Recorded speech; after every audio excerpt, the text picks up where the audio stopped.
शेतकरी आणि दिव्यांगांसाठी बच्चू कडूंचं अन्नत्याग आंदोलन सुरू असून आज आंदोलनाचा 6वा दिवस आहे। मंत्री चंद्रशेखर बावनकुळेंनी आंदोलनस्थळी जाऊन बच्चू कडूंची भेट घेतली आणि बच्चू कडूंचं त्यांच्या मागण्यांवर बावनकुळेंनी चर्चा केली। तर मंत्रिमंडळ बैठकीत बच्चू कडूंच्या मागण्यांसंदर्भात मुख्यमंत्र्यांशी चर्चा करून निर्णय घेऊ, तोपर्यंत सरकारला वेळ द्यावा अशी विनंती चंद्रशेखर बावनकुळेंनी केली।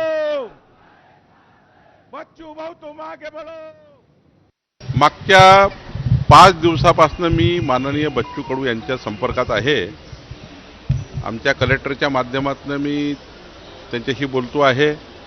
स्वतः कलेक्टर त्या ठिकाणी 3 दिवस झाले त्यांच्या मागण्या पूर्ण करण्याचा शासनाशी समन्वय करत आहे। मी समन्वय करतो आहे।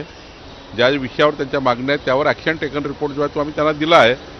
काही मागण्या धोरणात्मक आहे, त्याला थोडा मंत्रिमंडळासमोर जावं लागेल, काही फायनान्शियल त्या ठिकाणी प्रोव्हिजन्स करावे लागतील। पण देशातली अहमदाबादची घटना बघता आणि एवढा मोठा आघात बघता देशावरचा, मी त्यांना विनंती करणार आहे की किमान अशा काळामध्ये आपलं उपोषण मागे घ्यावं